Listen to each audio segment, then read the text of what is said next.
Yo, we are back with another winter video, and today we're talking about one of my favorite things, and that is filming snowboarding with the drone.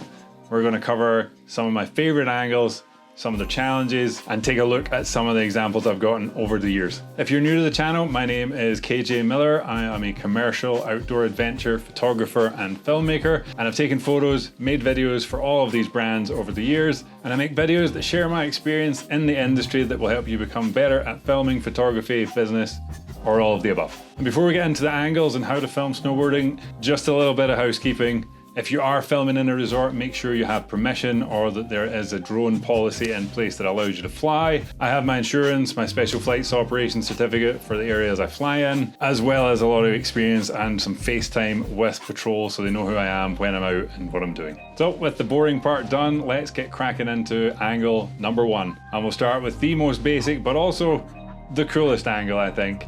And that's the follow cam from behind. That classic video game angle that just showcases the landscape as well as the line that the rider's about to take. I think it's a pretty fantastic angle, depending on the situation, but in these examples here, you can see I've used it through trees, I've used it through the park. So a pretty versatile option, and it's relatively safe because you'll be flying the drone straight all the time. So if you are obstructed or there's something in the way in front of you, your sensors will be able to pick that up. I would recommend keeping the safety sensors on until you've got a bit of experience in flying on the mountain, because not only are you going forwards, one of the biggest challenges is actually getting the drone to stay the same distance from the ground as the hill goes down.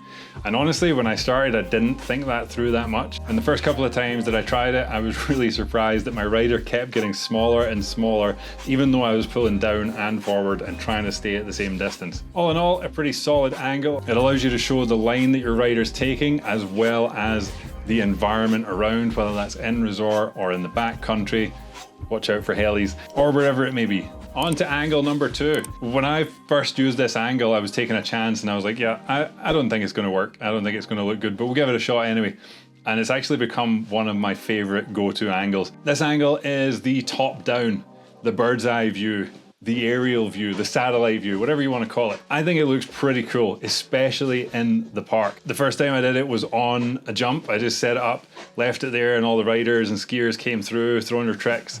And I thought it was super cool in the sun that their shadow was visible too in the frame. I thought that was just like an element I hadn't thought about and just worked out really nicely, you know, like a happy accident. But it can also work for really close trees. So I've followed in the trees, as you saw from the example before, behind, and I had to go quite slowly because it's not an FPV drone and I'm trying to get some cinematic quality out of it. But when your trees are so tight that you can't safely fly, a top-down angle is a great alternative. And don't be afraid to go a little higher in these ones, because it makes the scene all that more atmospheric. This tiny little dot making its way through a maze. Looks pretty sick. Obviously, one of the challenges in this perspective is that your camera isn't facing forwards. You're unable to see what's in front of you and direct your drone as appropriate, but your sensors should take care of that. So again, if you're flying low with a top down, keep the sensors on. There's absolutely no shame in keeping the sensors on. And take it from me, who is someone who, from their record, you'd think enjoyed crashing their drone, but I just got to get the shot and I have the sensors on, but sometimes it doesn't pick up branches, sometimes there's just something in the way. And finally, angle number three, probably the most challenging for a beginner or intermediate, depending on how good your flying is. I still find it quite challenging. I've been flying drones for, I don't know, like 8 years now.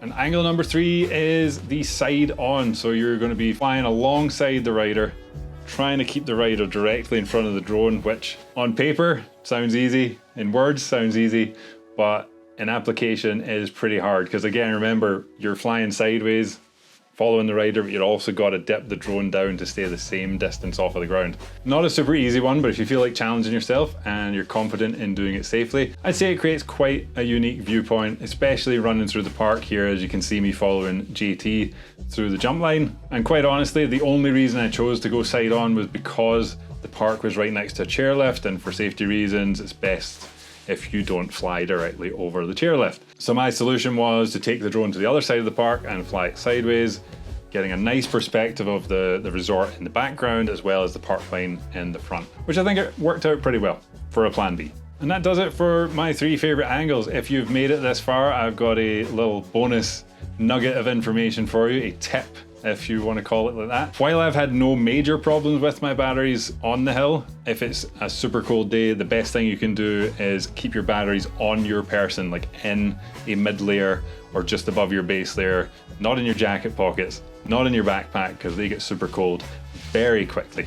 And it might find that you plugged the battery in and it was full when you left the house and it's got 10% left in it, which means you're not filming today.